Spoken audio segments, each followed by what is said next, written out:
Clearly, the Good Friday Agreement is an achievement which the people of this island have every right to be proud of. It was a triumph for constitutionalism, for dialogue and for setting out a new vision for our future. It involved acts of great generosity and bravery, particularly from those who had always believed in and practiced the values of peace, democracy and anti-sectarianism. In recent weeks, there have been many occasions for retelling the events of 25 years ago and for reflecting on the tremendous hurdles that were overcome. The truly remarkable examples of political leadership which made it possible remain an example to us all. In Belfast last week, at our celebration in the Abbey Theatre and at other events, we have had an opportunity to honour all those who made a critical contribution. We talked about the deep cooperation of the two governments and the support which they received from leaders in Washington and Brussels. And of course we paid tribute to those who are no longer with us and were so important in securing the agreement. The leaders of the two largest parties in Northern Ireland at the time, John Hume and David Trimble, have left us recently, but their personal bravery in charting a way to politics for others has earned them a lasting place of honour in our history. For Nationalist Ireland, John Hume will always remain one of our greatest and most inspiring leaders. At the very foundation of the process which led to the agreement was his success in persuading first Dublin and then London to set out a blueprint for inclusive talks which could end the terrible violence. The incredibly close working relationship of first Albert Reynolds and John Major, and then Bertie Ahern and Tony Blair, showed democratic politics and leadership at its best. Their commitment to overcoming historic barriers to progress on this island was relentless, and without this, almost nothing could have been achieved. In all of the events remembering 1998, there were two consistent themes which emerged. The first was the resilience of the people of Northern Ireland, which both endured a terrible conflict and never lost faith in finding a democratic way forward. The second was that we must work to renew the spirit of the agreement and understand that we have much more work to do. The agreement was, to use the wonderful words of Seamus Mallon, a new dispensation for this island. It was not a final destination. And unfortunately, far too often this has been lost sight of, and the great potential to deliver sustained progress for the people of Northern Ireland has too often been missed. The spirit of partisanship and the ongoing cycle of collapse and restoration caused by different parties has often undermined public faith, and it has blocked urgently needed work on social and economic issues. The genius of the agreement, as ratified by the Irish people in free referendums, is that it provides a basis for respecting different constitutional objectives while working to prevent these from defining every issue. The principle of consent is the core DNA of the agreement, and it is a challenge to everyone to move beyond peace and actively work for reconciliation. I want to particularly welcome last week's clear statement on the principle of consent in the Good Friday Agreement by Secretary of State for Northern Ireland, Chris Heaton-Harris. Everyone in this House understands the principle of consent and the delicate balance inherent in it. Using the instability created by Brexit, some voices have sought to amend or undermine it. However, speaking at Queen's University Belfast, describing the principle of consent as an important and hard-won guarantee, the Secretary of State made clear that those voices will not succeed.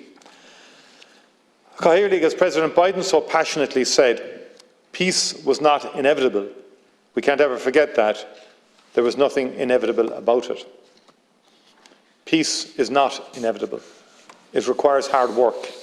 It also requires ongoing commitment. The current absence of a functioning executive and assembly is having a very real impact on the people of Northern Ireland. It is vital that all parties respect the decisions made by the people of Northern Ireland last May and allow the democratically elected representatives to take their seats. We have seen in recent weeks challenges arise which affect some of Northern Ireland's most vulnerable.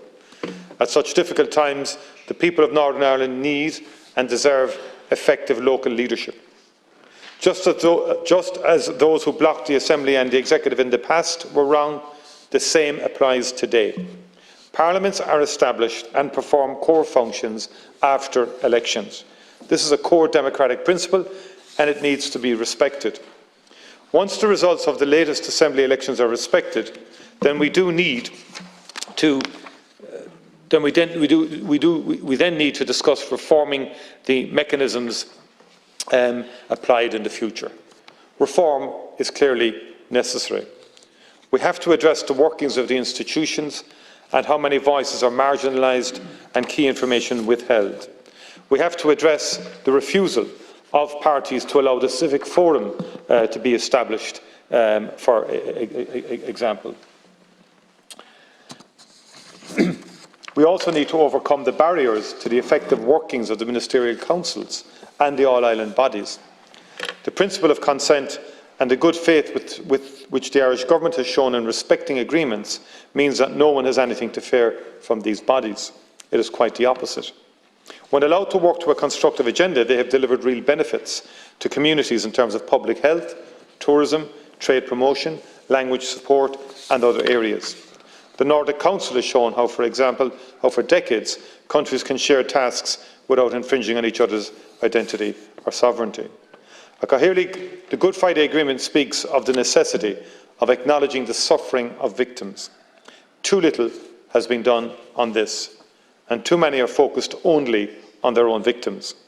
When parties are capable of showing a real concern for the victims of those they honour, then and only then will we have made a true breakthrough towards reconciliation. As I've said before, the British Government's legacy bill, which would benefit many different groups, is a unilateral and unacceptable departure from the collective approach we have agreed to. We've made clear to the British Government at all levels and at every opportunity that we do not believe their legacy bill to be fit for purpose. If enacted, it will set back the essential work of reconciliation. We in this chamber have responsibilities to the victims of the Troubles, North and South, to do everything possible to ensure there's access to justice and to information.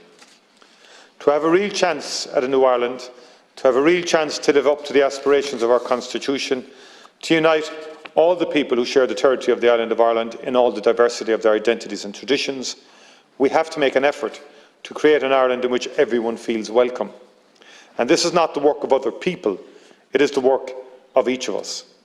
Nothing will be achieved by an often toxic public sphere which focuses on finding ways to define and dismiss others. But we must reach out beyond our comfort zones. We must face down the aggression of the keyboard warriors if we are to bring about true reconciliation on this island. And this is what lies at the heart of the Shared Island Initiative. It is about harnessing the full potential of the Good Friday Agreement.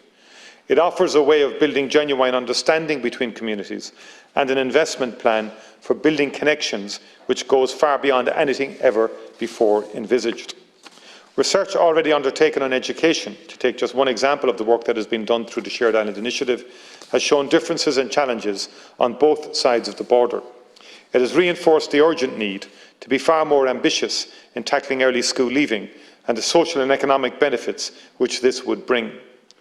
If we are to embrace the opportunity for a new beginning promised in the agreement, then all young people on this island need to have the capacity to build a prosperous future.